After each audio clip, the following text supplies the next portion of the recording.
Haleluya, Shalom teman-teman, selamat sore, Tuhan menyertai dan memberkati kita semua. Dan sebelum sama-sama kita bertukar pikiran untuk membahas topik ini, kita simak terlebih dahulu video berikut ini dan semoga ini menjadi satu informasi yang membuat kita mengerti tentang bagaimana dinamika dari kasus ini seperti yang ada di layar teman-teman sekalian.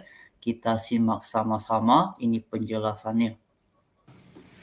Bahkan kasus ini menarik perhatian Presiden Jokowi yang kemudian memerintahkan semua harus dijelaskan dengan terang benderang tanpa ada yang disembunyikan. Menko Polhukam Profesor Mahfud MD juga secara terang-terangan mengatakan bahwa kasus penembakan sesama polisi ini banyak banget kejanggalannya. Kapolri juga turun tangan langsung mengambil alih konferensi pers supaya bolanya tidak menjadi semakin panas dan liar. Kasus penembakan yang menewaskan seorang anggota polisi oleh seorang polisi itu memang banyak janggalnya. Banyak detail-detail peristiwa yang nggak cocok ketika dibenturkan dengan bukti dan saksi. Seperti misalnya ketua RT yang mengaku tidak mendengar suara tembakan.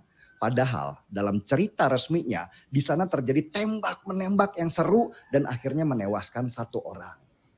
Bahkan ada lagi cerita seru dari ketua RT yang tinggal di TKP juga semakin menghangatkan cerita bahwa ada gerakan dari kepolisian untuk menutupi kejadian ini dari publik. Seperti penggantian CCTV di kompleks. Apakah penjelasan ketua RT itu benar? Belum tentu juga. Karena harus melewati proses pemeriksaan dan penyelidikan dulu sebelum akhirnya mengambil keputusan. Dan orang Indonesia itu adalah para penonton sinetron. Mereka senang dengan apapun yang berbau konspirasi. Semakin tidak terjawab, ceritanya semakin seru dan menarik.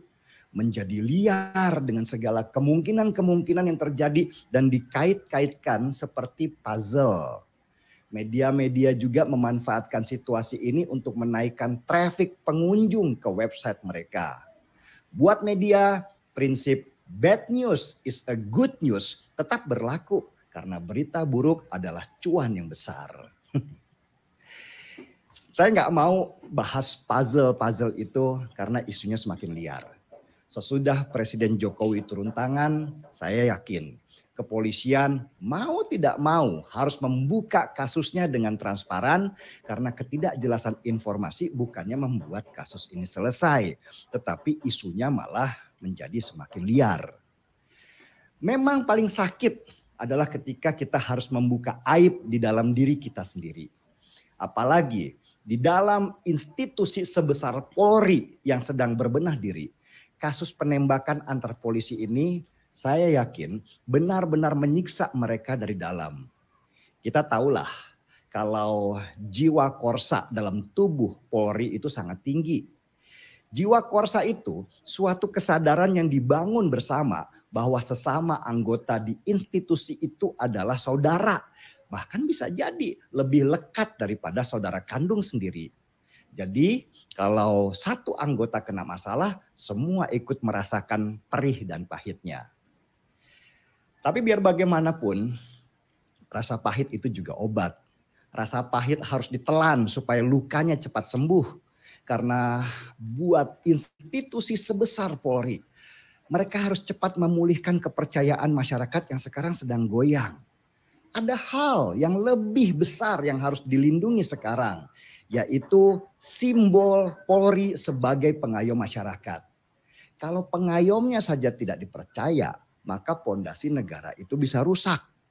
Karena itulah transparansi untuk membuktikan apa kejadian sebenarnya. Siapa yang bersalah harus segera dilakukan.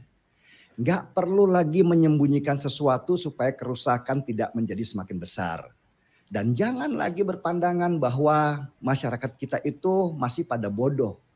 Arus informasi yang begitu luas membuat sudah banyak orang pintar dalam memilih mana informasi yang benar dan mana yang kamuflase.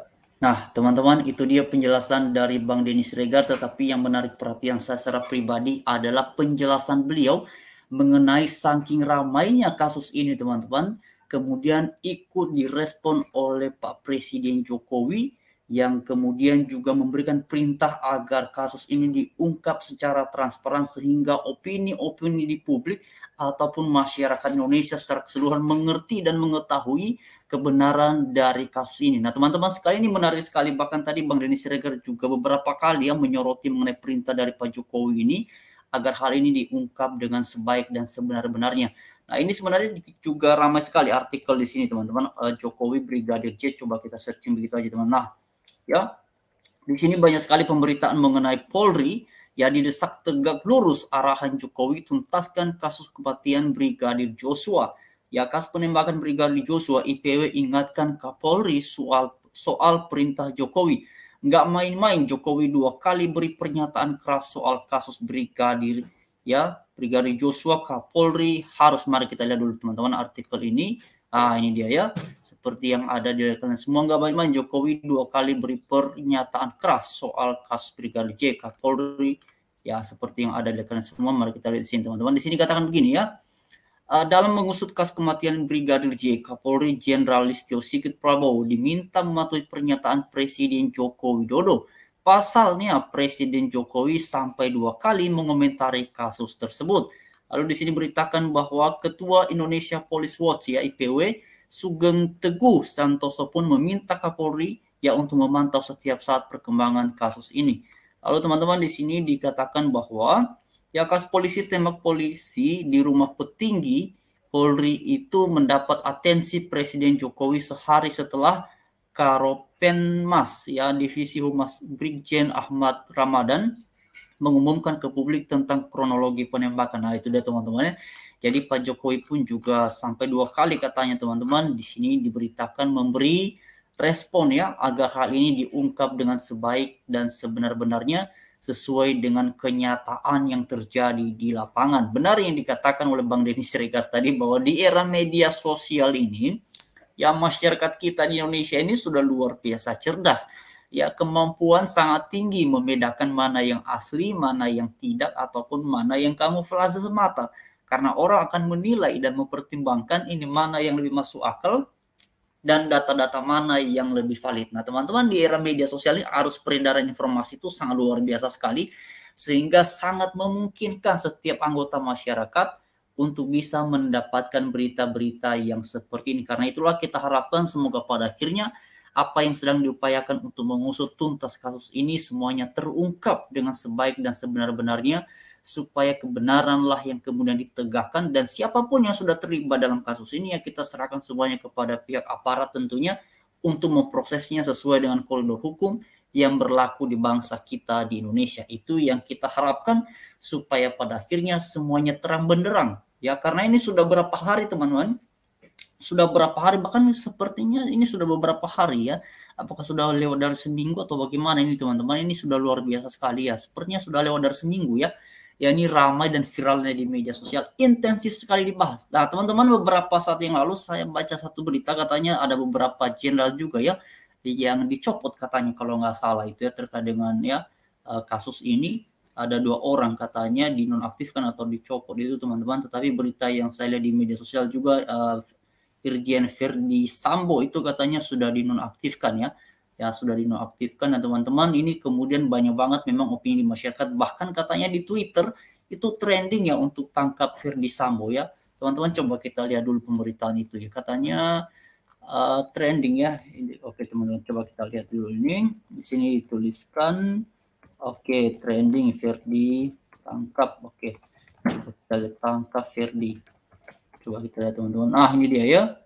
Seperti yang ada di teman-teman semua. Coba saya share dulu nih supaya jelas informasinya. Di sini diberitakan ya. Coba kita lihat dulu teman-teman. Oke, ini dia. Puji Tuhan sudah kelihatan. Nah, ini dia ya. Buntut kasus Brigadir J, tagar tangkap Verdi Sambo trending di Twitter. Nah, ini dia teman-teman. Ini beberapa jam yang lalu ini pemberitaannya ramai sekali. Ya. Ini dia teman-teman, katanya sudah 7.000 cuitan, jadi trending di Twitter. Memang ini ramai sekali dibahasnya. Artinya ya hal ini tidak hanya mendapatkan atensi pemerintah, tetapi juga rakyat Indonesia secara keseluruhan. Dan artinya teman-teman memang ini harus diungkap dengan sebaik dan sebenar-benarnya karena masyarakat Indonesia sudah bersuara yang memberikan atensi ataupun perhatian yang serius terhadap hal yang seperti itu. Dan karena itu kita doakan saja supaya pada akhirnya semuanya berjalan dengan lancar, semuanya terungkap, dan apalagi Pak Jokowi juga sudah memberikan perhatian ya terhadap hal yang seperti ini.